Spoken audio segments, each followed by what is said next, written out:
Hello students, good morning to all. Dear students, after a long time, we are again dealing with our course book Honeycomb today. Today we'll go with our chapter, which is a poem, The Shed. The poet of this poem is Frank Flynn.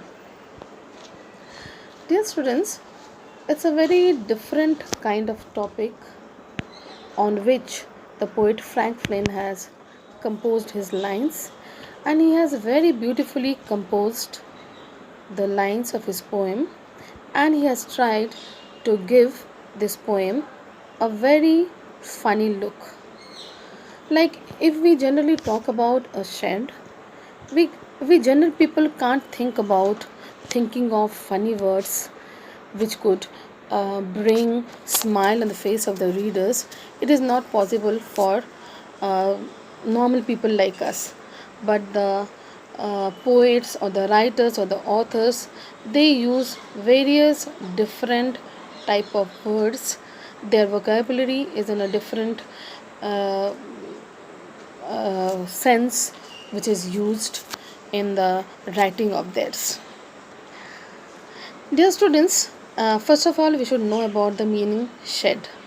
Shed is a building or a area cover, you can say, where we used to keep the garden tools or the animals which we tame, or some things which we keep with us but they are not in use. You can say unused old things we used to keep there, and that particular room is sometimes neglected, and it is not properly taken care of.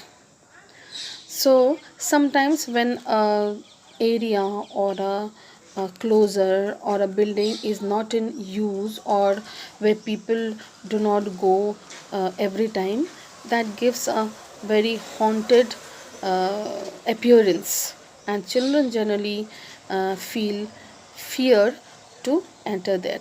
So in this poem, dear students, the poet has uh, used certain sentences, and he has written the feeling of a child regarding that shed, and he has very beautifully used the rhymic uh, words which are in rhyme scheme, you can say. We have done rhyme scheme earlier also, which has made the poem very enjoyable and very appreciable also. So dear students, we will know the key points of this poem, and which will make you understand the main theme of this poem. Students, look at your book Honeycomb on page number 48. The poem Shed is given there, and read the poem aloud when you are at home so that your pronunciation may improve. Here I am reading for you. There's a shed at the bottom of our garden with a spider's web hanging across the door. The hinges are rusty and creak in the wind. When I'm in bed, I lie and I listen. I'll open the door one day. Here, the poet Frank Flynn means that the child is talking about the shed which is there in his garden, and it has become so old and neglected that a spider's web is seen hanging across the door. The hinges means the joints, or the things which may use to close a door or a window, which have become rusty, means they have become old, and which are not maintained, so they became rusted, and when the wind blows they give a creaking sound. And the poet expresses that when he is sleeping on the bed, he listens and he gets afraid, but still he thinks that one day, he is curious also, and he feels that one day he'll open the door and see what is there inside the room. There is a dusty old window around the side with three cracked panes of glass. I often think there's something staring at me each time that I pass. I'll peep through that window one day. Here again, the poet talks about a dusty old window because the room has never been taken care of and never been cleaned. So the old window became dusty, and there are three cracked panes of glass were there in the window. The glasses were cracked, and the poet thinks that always whenever he passes through it, maybe he sees his own reflection, and he thinks that there is someone who is staring at him whenever he passes through there. But the poet thinks at the same time that one day he will peep through the window. He again says, my brother says there's a ghost in the shed who hides under the rotten floorboards, and if I ever dare to set foot inside, he'll jump out and chop off my head. But I'll take her a peek one day. Since the poet's brother always finds that he's afraid of about the shed, he thought of playing a prank on him, and he said that there is a ghost in the shed, and at the moment he will dare to go inside the room, the ghost will jump out and the ghost will chop off his head. But still, the poet feels that one day he will go there. I know that there isn't really a ghost. My brother tells lies to keep the shed for his den.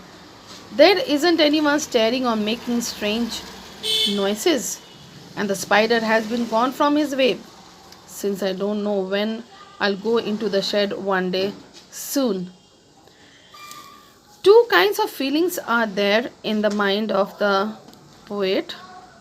So at one side he is afraid of getting inside the shed because he is afraid of various kind of things, the ghost and the sounds, but at the same time he is brave. He feels that there is no such ghost in the room, and neither there are strange noises, or the spider is also not there in his web. But still he feels that he doesn't know that which day he will be totally free from his fear, and he will go into the shed. So this was the explanation of the poem, dear students. I hope you have understood. Let me clear it a little bit more. You can see the summary prepared here. The poem is about the shed, which is a small room away from the main house, and that's why it gives a fearful look. It is located at the bottom of the poet's garden. It is in the worst condition. Whenever poet passes through it, he feels somebody is staring at him. His brother threatens him by saying that a ghost stays in the shed who hides himself under the rotten floorboards, who may jump and attack on the poet. In fact, there is no ghost inside the shed. His brother tells him lie to keep the shed for his den. For his den means the brother might be keeping the room away from the poet to keep his playing items or for his personal things. At last, the poet overcomes his fear by saying that he'll enter the shed one day soon. There are some key points of the poem, which are the main things you can say about the poem, which are written here. The shed, as we have just now gone through it, the shed is located at the bottom of the garden. Spider's web is observed hanging across the door. When the wind blows, the creaking sound of the rusty hinges attracts the poet's attention. By that sound, he became fearful. The poet is in the relaxed mood and he is now in bed and plans to satisfy his curiosity to see what is hidden in the shed. At the same time, he is curious also about the things inside the shed. The poet feels somebody staring at him whenever he passes through the way.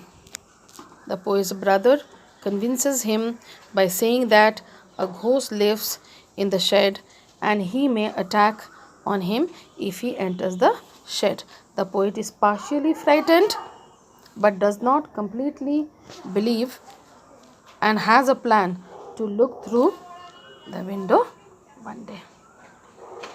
So, dear students, I hope you have understood the theme of the poem. It is about the poem is about the child's feelings about various things, like children are very much curious about something and they have a lot of queries and questions and doubts regarding certain things, and although they are fearful about certain things, they want to go to the bottom of those things and they want to find out the reality about it. So the poet has expressed the curiosity and the fear of a child in this poem, The Shed. I hope you have understood. In our next class, dear students, we will discuss and write about the answers of the questions. Your homework is learn and write the poem The Shed and in your copy, and write the summary also. Summary will be given in the PDF. I'm going to end my teaching today. Till then, goodbye. Stay safe.